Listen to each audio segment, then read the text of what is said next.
Welcome now to the AM News. Let's check out the headlines. Organized Labour threatens to resort to public action by October 18 if the PURC and government fail to reduce new utility tariffs announced last month by 1/3. Also, Public Accounts Committee of Parliament threatens to stop budget allocation for the Ghana Atomic Energy Commission for the next fiscal year. We'll tell you why. And also the Lower Manya-Krobo Traditional Council says it will take over all key national installations within the traditional area if government fails to hold assembly elections by October 25, 2013. Now let's settle for the details of the stories. Organized Labour says it will resort to demonstrations and strike actions by October 18 if government fails to reduce utility tariffs by 1/3. This follows its failure to convince the Public Utility Regulatory Commission and government to stop hikes in utility tariffs. Organized Labour, comprising all the major unions and associations in Ghana, both public and private, has given the Public Utilities Regulatory Commission and government a 10-day ultimatum to slash the tariff increases to 1/3. On September 25, 2013, the PURC and government increased utility tariffs, 78.9% for electricity and 52% for water. According to Organized Labour, this has resulted in high cost of living currently experienced by workers. But we are really shocked as Organized Labour and outraged by the levels of the increases. We fail to understand the rationale for such astronomical increases when government was only able to increase salaries by a mere 10%. And in addition, government has failed to outline any concrete measures to pay workers the arrears that flow naturally from the 10% increase in salaries. Organized Labour again said government had, in the midst of this, increased workers' salaries by just 10%, and even that, government is unable to pay the arrears. Organized Labour wishes to inform the PURC, the utility companies and government that workers and indeed Ghanaians are no longer prepared to accept the usual excuse that the increase are needed to allow for adequate and efficient delivery of the utilities. The Secretary General of the Trade Union Congress, Kofi Asamoah, said Organized Labour will resort to public action if the 10-day ultimatum is not adhered to. If what we are asking for, we have indicated that the payment should be staggered. If they meet that thing for us, definitely we will not act in that level. But sincerely, we said after 10 days, working days, we will begin some level of protestations. What exactly we want to do is on our chest. Organized Labour again assured government it is not against tariff increments, but asked that the level of increases be made moderate so as to cushion workers against the effects of the hike. Meanwhile, the public has been reacting to the call by Organized Labour to get government and the PURC to reduce the recently announced new tariffs by 1/3. Utility bills keep on shooting up while salaries are still stagnant. Things are very bad. I mean, it's not good at all. What we're saying is not good at all. I mean, we are really suffering. We are really suffering. Because if the salaries are still not going and they keep on increasing the thing, what do they expect us to do? I mean, it's really bad. They have to do something about it. I don't think it's a good thing that they should be still increasing the utility bills. They should do something about that. So I totally agree with the TUC, what they are saying. They shouldn't agree with them at all. The ECG and the VRA should know that Ghanaians are really suffering. You know, a student like me at a Ghana Institute of Journalism, and I stay in a house with my parents and stuff, we are not able to pay our utility bills and all that stuff. Even what we are going to eat, my school fees, everything has not come. And an increment has come and you are telling us that it's not enough. So where do you want us to get the money from? You know, you go to town when you're not getting job to do, you go and they say 5 years experience, 10 years experience. All this accounts for our parents not getting money to feed us. So if they say that the money is not enough, then I don't know where they're asking us to go and get the money from. So I think we should plead with them, and we are pleading with them that they should decrease the money so that we even get our parents get money to pay the utility bills and also pay our school fees and other stuff in the house. They are trying to impose some kind of unnecessary bills on their citizens, because when you go to other smaller villages, you see that they are not able to purchase maybe brand new goods, but they purchase the second-hand goods. But so as they purchase these second-hand goods, it is those goods rather that consume the greater current. So I think if they reduce it, it will be beneficial to those who are at the rural areas. So I think they should do that so that we can also benefit from that. Because as we are all citizens of the country, and we are all not equal. So I think they should decrease it for we, the less privileged, to also benefit from that. They should reduce it because this modern Ghana, we don't need enough things to be increased. We need everything to be down simple so that we can all afford it. When they increase it, some people cannot afford it. So we need it to be decreased so that everybody can afford it. It's too high. It's too high. The lorry fare, everything is moving on very high, and Ghana is becoming difficult. Some people that cannot afford, some people are not working, so they need to reduce the price so that everyone can afford. Meanwhile, Deputy Information Minister Felix Kwakye Ofosu has also been responding to some of the reactions. Indeed, government is committed to dialogue with all stakeholders in this to ensure that we arrive at a situation that is beneficial for everyone involved. Indeed, government has demonstrated this commitment only last week Friday when it convened a meeting of various stakeholders, including organized labor, the Association of Ghana Industries, the Private Enterprise Foundation, and the utility companies themselves.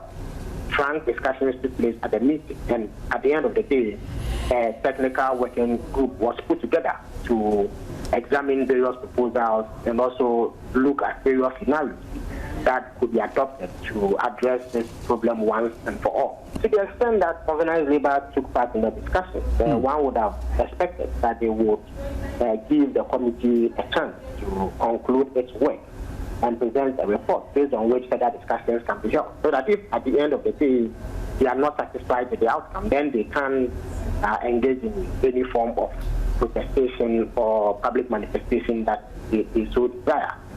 I must say that government indeed respects their right to protest, but it's of the view that at this moment it is necessary to allow the committee some time to work in order that we may have some beneficial outcome. To urge restraint on the part of organized labor, even though we sympathize with them and appreciate the concerns that they have raised, but government will continue to explore ways of engaging them in constructive dialogue, which will ultimately result in a resolution of the matter.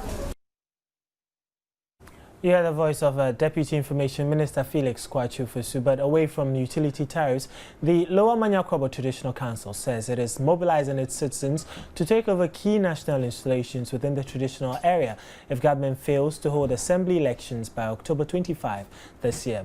The Traditional Council last week served notice it will declare self-government for the Krobo land following the suspension of assembly elections since 2010. Manasseh Azure Awuni visited the area and reports that some traders are ready to start paying their taxes to the traditional authorities instead of government.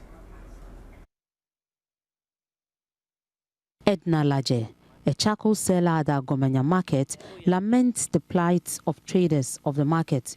She is one of the traders who recently refused to pay levies to the Lower Manya Krobo Municipal Assembly in protest against what they term unfair treatment from the assembly.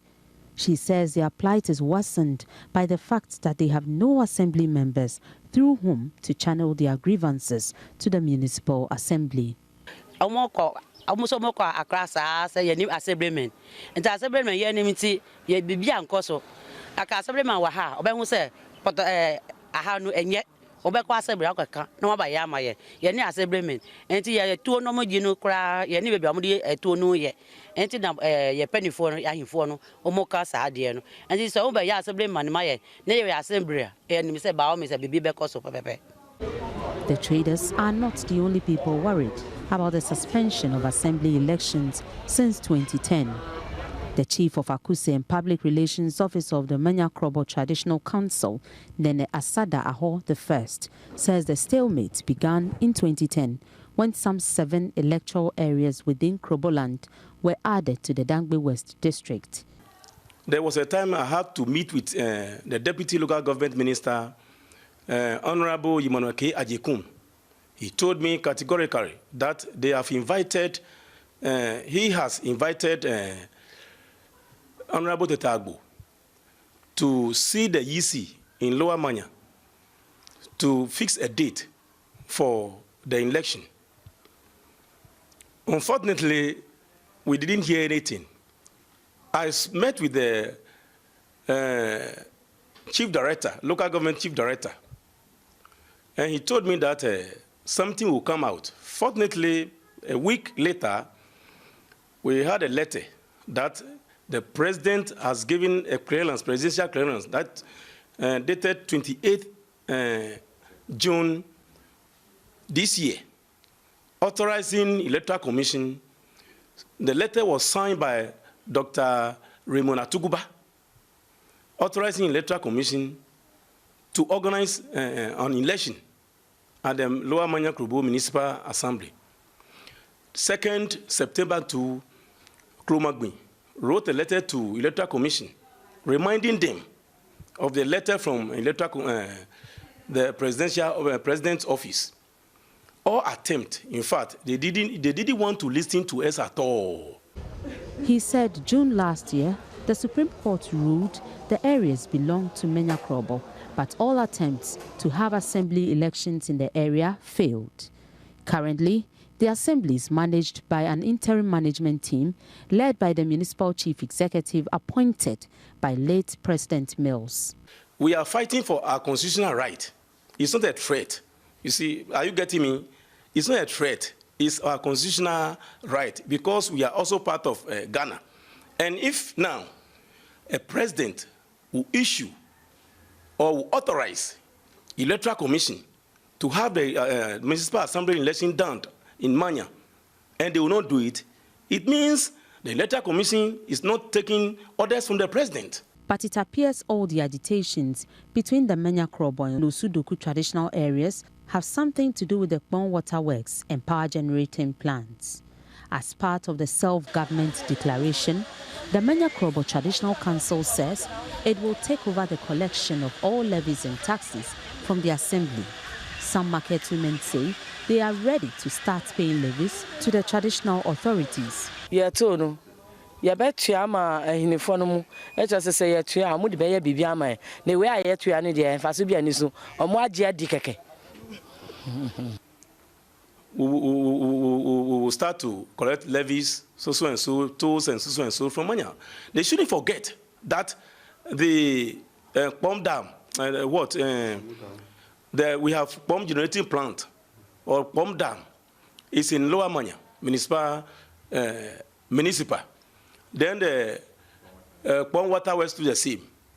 We have Odugrase to the same. So we have the resources. And if we can govern ourselves, we can govern all these resources. In fact, it's enough for us to use as our resources. But do they have the men? You see, as I'm saying, it's not a threat, but we are fighting for our constitutional right. We want the government to come out boldly and tell us that, oh, this and that, today or tomorrow, we shall do this thing. Then we have no problem with them. Manasseh Awini Azizi's report. Away from the Krobo land, the Food and Drugs Authority says it is not deterred by Tobinco Pharmaceutical Company's application of a court injunction from further destroying their products. According to a senior regulatory officer, Samuel Asante Boateng, his outfit is committed to ensuring that fake drugs imported to the country are destroyed. Tobinco Pharmaceutical Company Limited earlier applied for an interim injunction restraining the Food and Drugs Authority from further destroying its imported products. This followed the FDA's labeling of some drugs imported by the company as fake and dangerous. The FDA stated it was not perturbed by the action of Tobinco, stating that it was committed to ensuring the protection of public health and safety. And he has the right to take anything to court and to seek redress. Now, we are prepared for that, but that is not going to distract us from doing our work. And by doing our work, I want to mean that protecting public health. We are not distracted. So we'll go ahead and do that. Now, if you look at the suit itself, they have also mentioned that there were some 15 products that they didn't intend to register. So if you don't intend to register a product but want to manufacture it locally, why do you then bring it in? It means that you want to use Ghanaians as, so to speak, guinea pigs to do some trials. He added, Bliss GVS submitted forged documents regarding the products, hence makes it dangerous to be on the market. We have banned the company from doing business in Ghana based on the fact that, one, some of the documentation that were required and clinical trials that were required to be conducted were not done in one product, and some of the other ones were forged documents. We have used Section 119 to revoke their license, and we have informed WHO as such, and hence health alert will be issued in order to prevent neighboring countries from patronizing and filtering into our country. He further explained why the FDA also banned the Hitman condom from the market. These condoms were imported by Tobinco.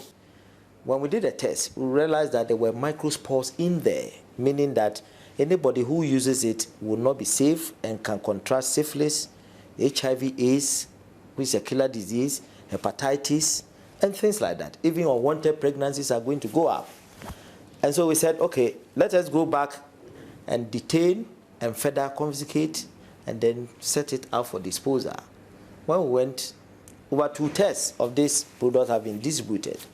If you didn't wait for that and you go ahead to distribute something that is fake, so to speak, because it doesn't qualify, and it was also imported in unregistered. In an interaction with Tobinco Pharmaceuticals lawyer Fred Asamoah, he stated the court action was to prevent the FDA from consistent destruction of their drugs, and further added that the case would be withdrawn from court for the 2 parties to have an amicable settlement. When the case was called today, the judge did not turn up, hence the case have been adjourned.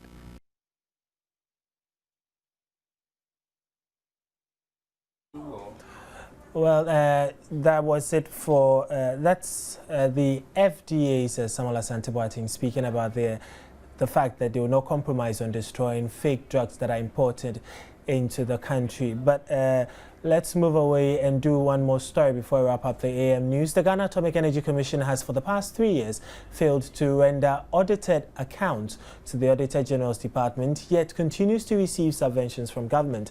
The move is contrary to the Financial Administration Act, which states that all government institutions and state agencies must render audited accounts of its operations for the year in order to continue receiving government subvention.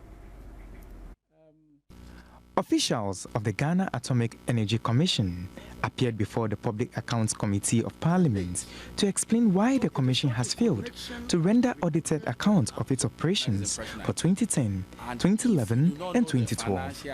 The system is basically manual, and there used to be a backlog right from 2006, 2003. So we were able to get it up to 2008. And then we had to change the auditors, and that's basically, that is because it's manual. So we have at the finance committee, we have decided that we make it, we computerize the system to make it. How long have you been waiting? We apologize for that, and we will take the 2011 and 2012 draft reports are ready. We'll submit them immediately. The auditors. Their explanation did not sit well with members of the Public Accounts Committee, who accused the Director of Finance and Director General of the Commission of negligence. The PAC gave the Commission 2 weeks to furnish members with all audited accounts of the Commission for the past 3 years in question. Failure to do so, officials say they will petition Parliament not to approve any budget allocated to the Commission in the next financial year. The next group to appear before the Commission was the Council for Scientific and Industrial Research. The accounts of the Council was in the red, which officials took time to explain. We don't get money for research. That is the bottom line. A lot of the research that you see are activities and proactiveness on the part of my scientists who write proposals and get into partnership with external agencies. And most of the time, the programs that they want us to research on are not addressing our national priorities. we simply do not get money for research. I would have been happy if perhaps the figures for appropriation of the previous year was there for you to see what was given for research. Not what we budgeted for, but what actually was given us. The Ministry of Roads and Highways also appeared before the Commission to shed more light on 2 projects: the West Africa Transport and Transit Facilitation Project and the Urban Transportation Project. The objective of the West Africa Transport and Transit Facilitation Project for Africa is to facilitate trade within the sub-region and improve access to world markets by Burkina Faso and Mali. There are 3 components to the project. The first component is the corridor road infrastructure improvement. It is expected to improve the road corridor to carry inter- and intra-country traffic by rehabilitating and strengthening key road sections, constructing rest stop areas, implementing social and environmental mitigation measures for the civil works, and designing and implementing a corridor-specific fiscal road safety action plan. Proceedings continue on Wednesday when the Ministries of Communication and Employment and Labour Relations expected to be in attendance.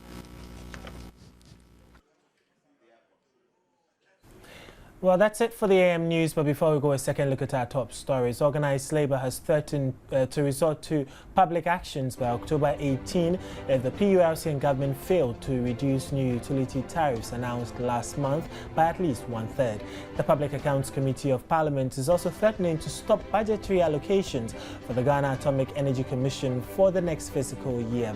And the Lower Manya Krobo Traditional Council says it will take over all key national installations within the traditional area if government fails to hold assembly elections by October 25. So quite a number of deadlines for government to meet. But that's how we end the AM News. We'll be back with AM Sports. Gifty and Apia will join me then.